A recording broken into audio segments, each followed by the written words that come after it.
back to Local SEO Tactics, where we bring you tips and tricks to get found online. I'm your host, Jesse Dolan. Here with you on this episode, we're going to be talking about keyword research.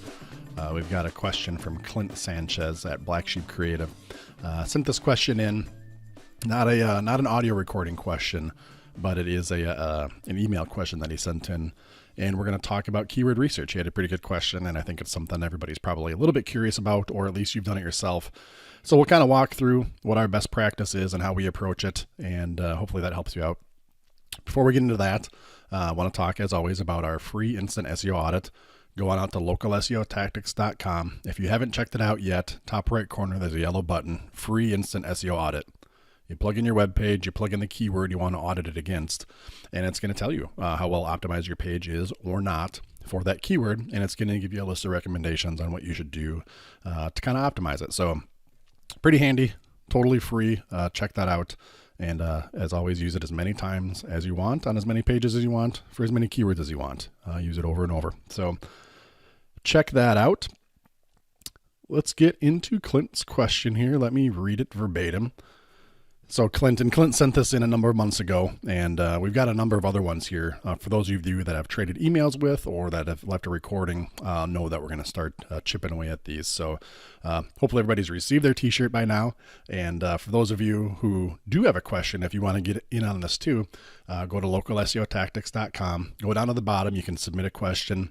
If you want to just, fill out the form and send it over that way, or we'd love it if you record it, right? Call in and leave the recording with your question, and then we can use the audio on the show as well. Either way, if you send in a question and we use it, we're going to send you a free t-shirt, right? So if you are watching on video, you can see it's just one of these Intrix t-shirts, the one I'm wearing, the one you always see in the video, and we'll send one of those off to you if you chime in. So check that out, localseotactics.com. So Clint, who did that, shares with us here. He says, "Man, I love the show, and I'm learning buku from it. I'd love to see/hear your workflow on keyword research from start to writing content. I'd also love to learn why Google hasn't used my same as schema to get my Facebook reviews on my GMB." So that last part, Clint, we're not going to cover that. As far as the schema, the reviews, and your GMB, whole different topic, but we are going to key in here on the keyword research, basically from scratch up until writing the content for those keywords. Great question, and something that everybody, if you're doing SEO, this should be relevant. You probably have a process, maybe very similar to what I'm going to outline here, but you should have a process, right? So where do we start? Well, you have to have a starting point. Depending on, in Clint's case, being that he's working at an agency, maybe you're doing this for clients. Maybe you're doing this for some friends or family if you're helping them with their website, or if this is for your business, same starting point really for everybody here. What you're going to have to establish is a starting point, a keyword, right? And this part shouldn't require a ton of effort. You're just going to have to start by making a list. So whether it's a Word document, a paper list, a notepad, whatever it is, your first things first, have a spot. You're going to start recording this stuff, right? Because we're going to make some notes. So go to your current website, again, whether that's yours or the one you're working on, and try to determine what are the primary services and what are the primary products that website is representing. Usually you can just go up to the top menu, go through the main service pages, the main product pages, and get a pretty good idea of what this website is about. Your home page should also have some kind of content, whether it's the title of the page or pages, the H1s, the headlines, things that are in bullet point lists, things like that. Look for what's important on the page, and being that you're listening to this podcast, you have some kind of knowledge about SEO. You're aware of what SEO is and the kind of the context of it. So when you look at these pages, try to reverse engineer and figure out, what's this page about? What are the keywords? And just review that existing content. You don't have to go through every page, just the main chunks here, and try to develop an idea for what this website is about. So after you go through the existing content, you should have a list of, could be just a couple dozen keywords. Try to use your logic and your context to distill that down to what are the main keywords? What's the main focus here? It doesn't have to mean the most popular, right? Main meaning what you want to be targeting, what you're going after. Have some sense of that and kind of prioritize the list accordingly. Now what you're going to want to do is go out to Google and do some searches, with that keyword. And we're going to be looking for competitors, and not just any competitors, but kind of who seems dominant. If you got 3 or 4 keywords that are kind of related to a certain product or service, and if you're finding the same people kind of popping up, those people are dominant, right? They've already done some of this research. So you're going to want to look at their website the same way that you looked at your website you're starting with. What are their main service pages? What are their product pages? What kind of keywords are they using in their titles, in their headlines, in their text? What kind of photos, things like that? What are they calling their photos with the alt tags or file names? Do some reverse engineering just like you did on your site to those primary competitors and add to your list. Hopefully you're going to find some that are in common, right? But hopefully you're going to find some that you weren't aware of or some variations that you didn't think of and add to your list. And as we go through this, we're going to keep adding to the list. That's kind of the intent here. So keep a running tab on this, and you can take this stuff as far as you want. If you want to do a quick, light version, check out a competitor or two. If you're really taking a deep dive and you got a dozen competitors, how much time you spend on this is completely up to you, of course, right? So either way, though, add to that list. And then what is the next step? If I can look at my notes properly here. At this point, we usually run that kind of first draft of the list through some kind of a keyword tool. You could do a quick Google search and find there's lots of keyword tools. I should say, when I say keyword tool, I don't mean like a keyword research tool. We're doing the research manually in this tutorial, this walkthrough. There are tools out there that can do some of this for you, that can give you related keywords, that can kind of give you suggestions. Just for the purpose of this question and answer here that we're doing, we're walking through something that should be basically free or extremely low cost. Not leveraging any tools, just kind of going through an actual practice of logic and applying it. If you do a Google search and you find some tools that do some of this, great, more power to you. There's some great useful utilities and tools out there that'll do that. But we're going manual here on this, right? So when I say keyword tool, I should clarify and say, I mean, run your list through a keyword volume tool. And the one that I use is super light and easy. It's a plugin for Chrome, but it's called Keywords Everywhere. And it is not, I don't think it's free anymore. So you can check out the pricing for yourself. Just go on up to keywordseverywhere.com and click on the pricing tab, and you'll see you basically buy credits, right, is the way this works. They have modules, or packages, I should say. What is it, October, late October in the year 2020, just for future reference. $10 gets you 100,000 credits. And basically if you have a list of, let's say, 100 keywords that you want to analyze and get the volumes on, that'd be 100 credits. Each keyword search to get the volume is 1 credit. So for $10, you can research 100,000 keywords, right? So yeah, there's some cost there, but really pretty insignificant in the grand scheme of things. And for $10, if you're just working on one website, you're probably never going to burn through that $10, right? So that's what I use. There are some other products out there that'll give you the same information, and I'm sure there's more that'll give you more in-depth information. But for this process, we're just talking about take your list that you've curated so far, go out to Keywords Everywhere or something else, drop them in, and get your volumes. Now search, we'll take a pause right there. The search volumes, just so you know, every tool is going to have their own methodology on how they're going to calculate or estimate even what that search volume is. This is not information that's coming straight from Google. Years ago, you could get this information from Google, but that's changed. They just don't provide that anymore for a lot of security and privacy reasons. It's not accessible. So these tools, they all have the different methodologies on how they're going to collect that. Keywords Everywhere is known as being decent. None of these are gospel, and they're all going to have some kind of conflicting numbers. And really, when I look at it, I don't so much trust the actual number of searches. Really, all I'm looking for is kind of a relative ranking, right? Which ones are more popular and which ones are less popular. Not getting hung up on this was 1,200 searches a month and this was 900 searches a month, and analyzing that. More just ranking them in order of popularity. Because really, at the end of the day, you're probably going after multiple keywords, and you're going to get to most of these on your list for the content you're going to create or how you're going to incorporate them. So we don't really need to know too much of those details, in my opinion, on the exact quantity. It's just kind of the relativity of what's important and what's popular and what's not. Okay, so that disclaimer aside, run your list through a tool and determine the ranking. Once you have that ranking there, you can decide on, you don't have to go off it verbatim, but just starting at the top on the keywords that you really want to explore further, do a Google search for that keyword. And just like we did on the front side for the keywords that you identified as kind of your primary targets, we're going to be looking at the results in Google.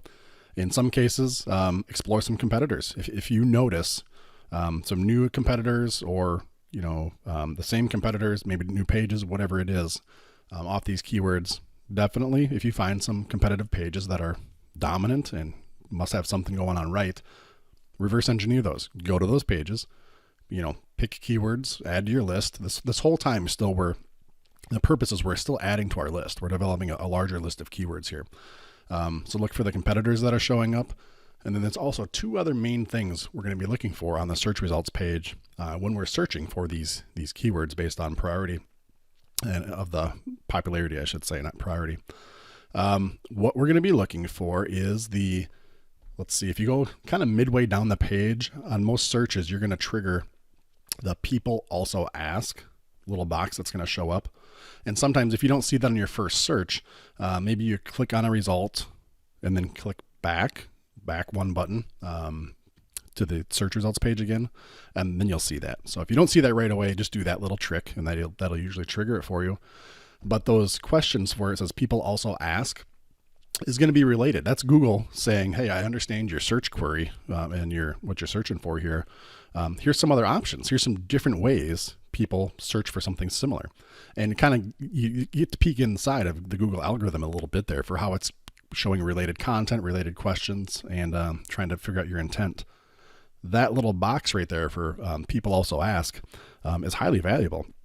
And we're going to circle back to that in a second when we talk about writing content for these keywords.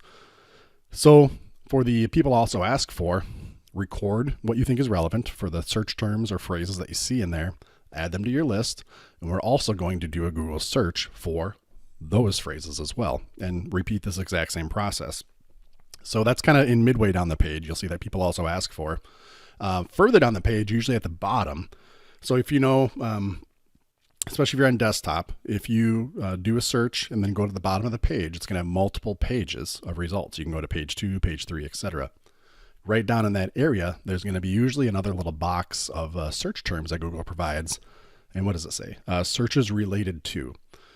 Just like the people also ask for, there's going to be some great little nuggets down in there for some keywords that you want to take a look at. And same thing, record those keywords and then leverage those keywords to do another search. And on that search, again, look for the people also ask for. Look for the questions, things like that.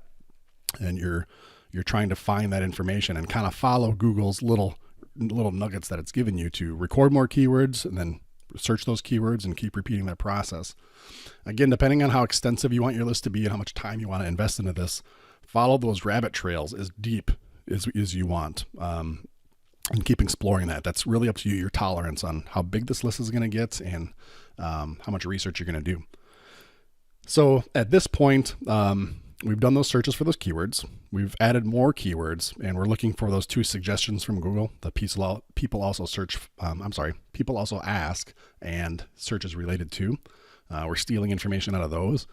You're also going to find, depending on the search, you're going to trigger some various results page features from Google. Maybe a knowledge panel pops up with more information. Maybe some like FAQs pop up. Pay attention to those. Look for keywords that jump out that you feel that are related and capture those, add them to the list, and keep repeating the process. Also look as you're scrolling through the results, look at the titles and the meta descriptions of those competitors that are showing up on search. If you find a phrase in a title or in a description there, same thing. Steal it from there, add it to your list. If you want to click on any of those pages and explore that competitor site, follow that trail as well. Again, the amount of time you put into this is really up to your tolerance. At the end of the day, you're going to come up with, an extensive list now. And then what we do is we run that back through the keyword tool to get the volumes, re-rank that list. And at that point, you can decide you're done, or you can kind of do another round. And we usually find when you kind of step back, close all your tabs, because you probably have a ton of tabs that have opened up and, all kinds of things you're following, just to kind of do another round. not as extensively all the way through, but maybe starting with those top 10 or 20 keywords, you might find a few more that you missed. Another thing here is Bing. Bing has a similar structure when you do the search. It's going to have similar recommendations on the side panel and down the page. Although we're looking to really optimize in Google here, the main part is keyword research. And check out Bing. It's a different search engine on a different algorithm. You're going to find some stuff similar, but it's worth a check just to see if anything else triggers and pops up. Look at the results page, look at those Bing provided suggestions, just like you would on Google, and don't skip that. Bing is definitely not the same level as Google for total number of users, but it's second place, right? So definitely worth a look. So now you've got your list. You've recompiled it, probably have it in priority. And we kind of do three things here at the end of that list. Highlight your top keywords, the cash cow keywords, right? Like if you could only pick 5 or 10 or 15 keywords to provide traffic to your website that you're working on, which keywords would it be? Yeah, we want everything on the list, right? That's why you've curated the list. But it's important to identify your top priorities. Also, if maybe you're doing this just as a one-person shop, you don't have to do this necessarily, but if you're going to be working with somebody else, maybe a client, maybe a business partner or other people on your team, you're also going to want to review this to cross off any keywords that you're wrong about, right? Sometimes, you attract the kind of clients for your business based on what you're putting out there to be found with. Maybe there's some keywords that are just like tire kickers or people looking for freebies. If you don't want to attract that, cross those keywords off your list and purge them, right? You don't want to put content out for those. You don't want to be found for those. So that's the second thing. And then the third thing is, as you're going through this, anything else comes to mind, right? Run it past your team, run it through different associates. Sometimes the phraseology is something that you're just not aware of. Tomato, potato, whatever it is. People say things different ways. Don't just rely on what you know and what the search engines have told you. Ask other people as well. There's lots of different ways to say things, right? So, and that's especially true if you're talking, if there's like some geographic relevance here, be it slang or the way people say things. I think we've used the example before on the show, talking about pop or soda pop, right? I'm up here in Minnesota. We say pop. That's how we refer to it. Other places in the country, it's soda. We mean the same thing. We're looking for the same beverage, but say it different ways. So take that into account as well and run it past the appropriate people if that part matters to you. Okay, so now hopefully we ended up in a spot where we've got a list of keywords. And now for Clint's question, now how do you take that to writing content? So first things first, you should have some kind of a baseline for what kind of content you're going to put out, right? If you're looking at a keyword, your business is going to sell a product, sell a service, or have some kind of onboarding funnel related to that keyword. So you should have some direction for the content you'd want to create. Now, some important things that you're going to want to have on there are, if you remember when we looked at that people also ask for, right, when you're doing the searches, asking and answering those questions within your content is going to be very valuable. That's kind of showing you Google, thinks this is related, thinks the intent is similar. So if you're looking to be found for, keyword number 1, if you can ask and answer those questions and kind of have that kind of content within your page for that people also ask for, Google seeing that your content is related to that as well, and it becomes more powerful. Additionally, when you're doing that research, when you're finding these competitors are showing up, like there's a certain theme to their page, we're looking for what is Google favoring. If you're seeing some trends and some similarities in your results, it's not just because everybody's writing about the same thing. It's because Google is choosing that information, that format, that kind of content to answer when people are searching for something, right? So take that into account and kind of be aware of that and kind of cross-check that again if you need to. And make sure your page, don't copy it. You don't want to be an also run, but you do have to understand what it is Google's looking for and what they're favoring for these searches. Be unique. Don't plagiarize. Don't copy paste. That's going to get you in huge trouble, not necessarily from a copyright and legal standpoint, which is true. But with Google, yeah, they're looking for things that may be similar, but they're only looking for one person, on this particular topic to be an authority. If two different companies have the exact same information on their web pages, only one is going to win. Google's not going to provide duplicate content, right, on the SERPs. You might bump into that occasionally, but as a rule, they're not going to do that. So you want to be similar, but you want to have your own vibe, your own angle, your own story, your own presentation, which does make sense because as a business, you should be unique, from your competitors. So make sure you leverage all that for what's unique and make sure it's separate and not an also ran. Let's see here.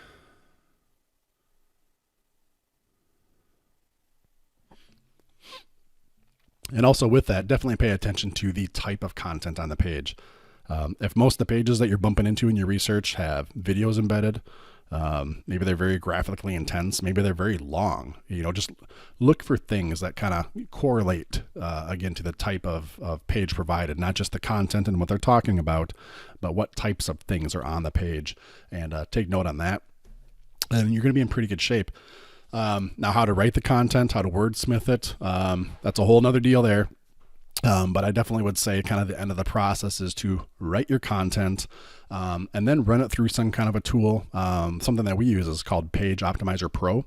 And in some future in some future episodes here, we're going to be talking more about Page Optimizer Pro, answering a question about it, and doing a kind of a pseudo tutorial like we are right here.